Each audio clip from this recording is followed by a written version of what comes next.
పని అయిపోయింది. అసలు సీతమ్మ దర్శనం చేయడం చాలా పెద్ద పని. ఎందుకని అంటే సీతమ్మ దర్శనం నా ప్రయత్నం వల్ల ఉండదు. సీతమ్మ దర్శనం సీతమ్మ అనుగ్రహం మీద ఆధారపడింది.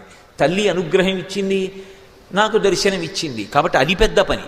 ఇక రెండవ పని, అల్పశేషమిదం కార్యం దృష్టేయమసితేక్షణ త్రీనుపాయానతిక్రమ్య చతుర్థమిహ విద్యతే.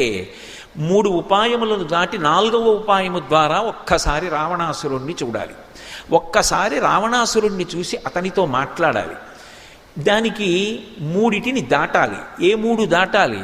సామము పనికిరాదు. ఎందుకంటే మంచి మాట వినేటటువంటి లక్షణం ఆయన యందు లేదు. ఒక వ్యక్తి గురించి అంచనా వేసేటప్పుడు ఏ పక్షపాతంతో సంబంధం లేకుండా వ్యక్తిని వ్యక్తిగా ప్రేమించు. సంఘటనని బట్టి ఒక వ్యక్తి యొక్క శీలాన్నంతటినీ తప్పు చేసి మాట్లాడకూడదు.